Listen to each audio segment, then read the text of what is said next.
Olá pessoal, tudo bem? Então, hoje na nossa aula de Linguística 2, nós vamos discutir um pouquinho sobre a questão da gramática.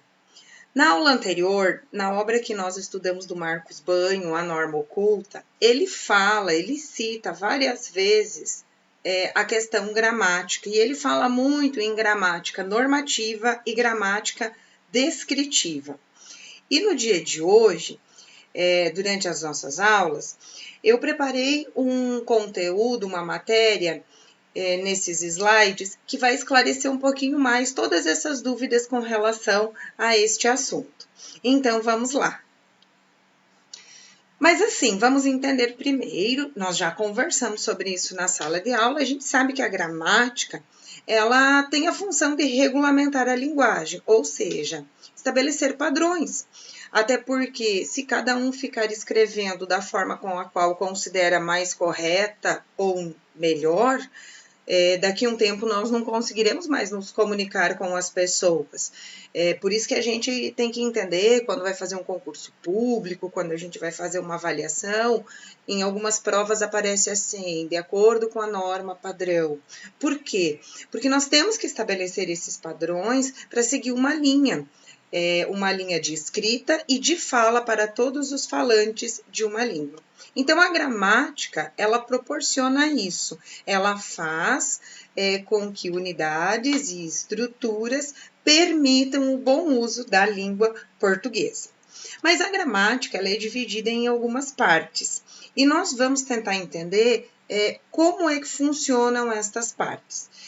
Por quê? Porque a gramática, ela é capaz de extrapolar, assim, a visão de todos os indivíduos com relação ao uso que se faz da língua.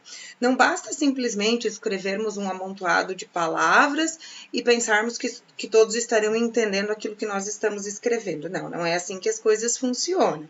Então, toda língua tem suas regras, tem suas normas, e para isso, existem também alguns conceitos anteriores que fazem com que essas normas sejam estabelecidas, tá certo? Então, dentro dessa divisão, ela fica da seguinte forma: gramática normativa, gramática descritiva, gramática histórica e gramática comparativa. Vejamos cada uma delas. A gramática normativa já remete a nós uma palavra, vem de normas. Então, é essa que nós usamos muito na sala de aula com os nossos alunos, com fins didáticos, é esta que ensina a padronização da língua, é aquela que nós vamos passar as regras para serem usadas na hora de falar e na hora de escrever, e também aquilo que nós seguimos, principalmente dentro dos fatores sociais, culturais e históricos. A gramática normativa, pelo Marcos Banho, lá na obra que a gente estudou, na Norma Oculta, ele afirma que ela deve existir, porém, ele acredita que nós tenhamos que fazer o uso dela de acordo com a comunidade onde nós estamos inseridos, com a comunidade linguística. Por quê? Porque ele fala de exemplos, que às vezes aparecem exemplos lá dando um significado. Vamos pensar lá nas classes de palavras, nos substantivos. Traz um significado que talvez o indivíduo que vai ler esse conceito não vai compreender. Por quê? Porque aquele conceito e o exemplo que foi usado não é do contexto dessa pessoa.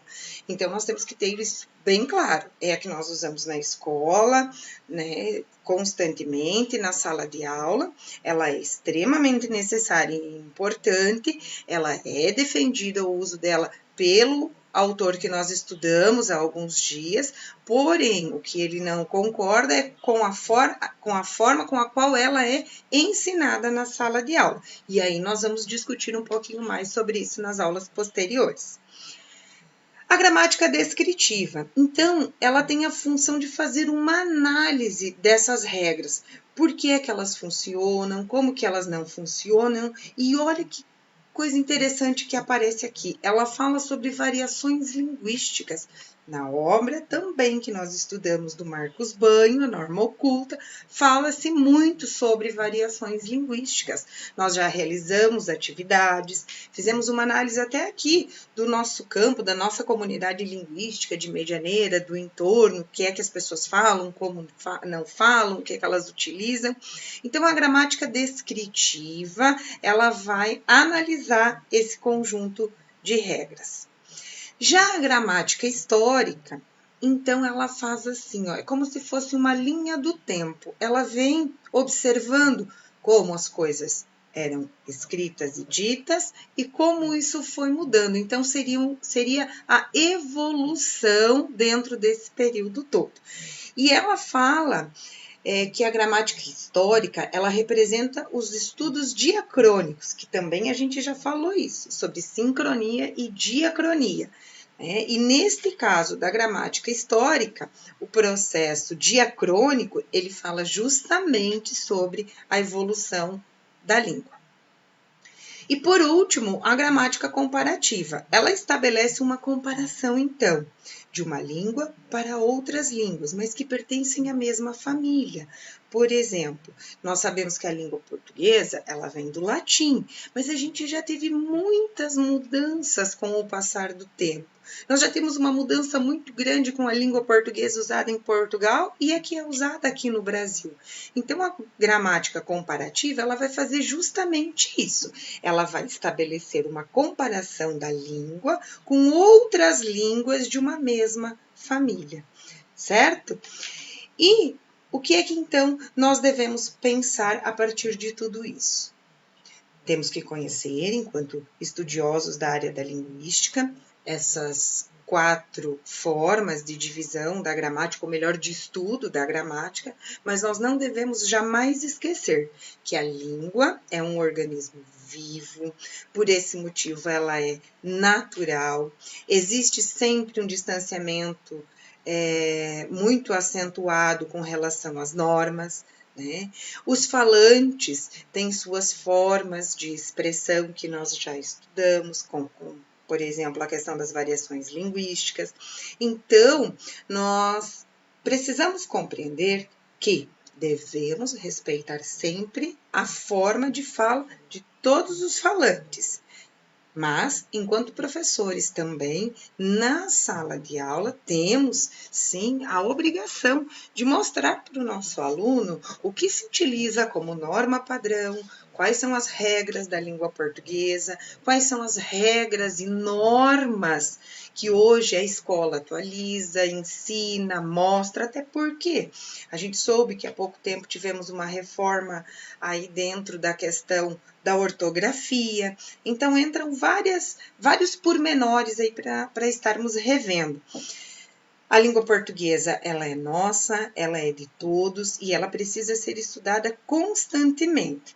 Então, nesse nosso encontro de hoje, nessa aula remota de hoje, a intenção é mostrar para vocês, comparando com a obra que nós lemos do Marcos Banho, quando ele cita sobre esses tipos de gramática, e também não deixar nenhuma lacuna sobre o que é cada uma delas, que eu propus essa atividade remota para a aula de hoje.